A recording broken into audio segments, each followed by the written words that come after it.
Ég heiti Ragnheiður og kennari við Sunnuleggjaskóla á Selfossi.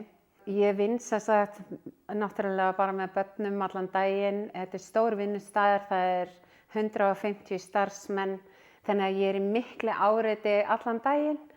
Og síðan þegar ég hef lokið vinnudegi þá æfi ég mikið af því að ég hef verið að keppa í Ironman og svona íþróttakona. Ég var 38 ára. Að þá allt í einu fór bara heyrninni að hraka og þá þurfti ég heyrnartæki og þetta var mikið áfall bara. Mér fannst þetta bara svona dálítill dómur að þurfa að vera að fá heyrnartæki og var hrædd við þetta og þannig að ég leita til heyrn og hitti Ellie Sif sem hefur reynst mér bara svakalega vel. Hún náttúrulega bara einstök. Það nefnilega með þessi heyrnartæki að það svo mikil dempun en samt heyri ég. Og ég held að ég var aldrei sagt fáum sinnum ha eins og með þetta tæki. Ég var oft aldrei að segja ha og ég veit alveg og það alveg eðlilegt þegar maður með heyrnarskerðingu en mér finnst, ég hef aldrei upplifað það að einhver annar segir ha en ég heyri þetta. Síðan var ég að fara að keppa í Ironman í september 2022 þegar ég ákvað að hafa samband við heyrn og athuga hvort það væri nokkuð eitthvað að koma á markaðinn sem væri vatnsvarið og það var akkurat að koma úr framleiðslu sem sagt kostúm heyrnartæki sem vatnsvarið og þolir svita. Og ég var náttúrulega bara að prófa þetta í fyrsta skipti að geta tekið, þetta voru 6 klukkutímar af því ég tók halvan Ironman. Þannig að þetta var sem sagt, ég var að prófa að hafa tækið í tæpa 6 klukkutíma í miklum hita, miklum svita, miklum raka og ég get eiginlega varla lýst í þvílík upplifun þetta var. Allt í einu að geta stunda mína íþrótt og fengið öll hljóðin sem fara annars á mis. Það ekki bara þetta að heyra fagnaðarlætin, heyra samstöðuna, heyra Íslendingana. Það líka þetta bara með eins og umferðaröryggi. Að geta hjóla allt í einu, vera með hjálminn og verið að hugsa bara að hjóla hratt og eins hratt og getur og komast áfram og allt þetta. Að þá líka, þú heyrir í allir umferðinni.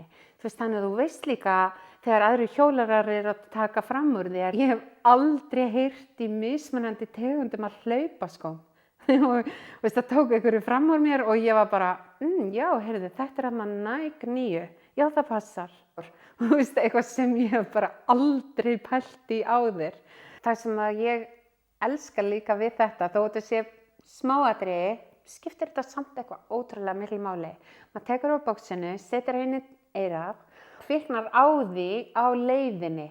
Bara þegar ég tek það úr hleðslunni og setja í, að þá byrjar að kvikna á því. Ég þarf aldrei að ýta með takka.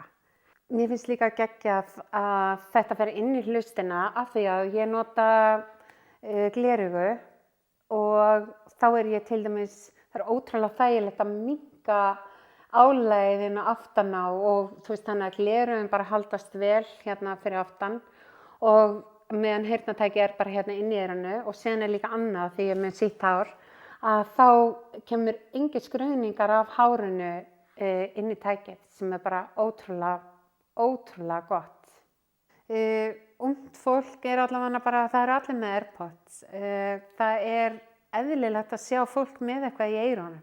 Af hverju eigum við ekki bara einmitt að hafa heyrnartæki sem að hjálpar okkur með lífsgæðin. Við myndum aldrei sleppa því að nota gleraugu af því við sæjum illa. Þannig að þetta bara svo miklu flottari hönnun, þetta orðin svo miklu betri tæki heldur en var og bara munurinn frá fyrsta tækinu og tæki sem ég í dag bara ótrúlegt og þetta á 12 árum. Ég myndi segja að eins og fólk sem hefur ekki prófað heyrnartæki ætti að opna eins hugan og prófa þetta.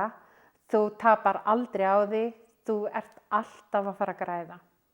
Mín upplifun af þessu heyrnartæki kostúm sú að þetta eitthvað annað.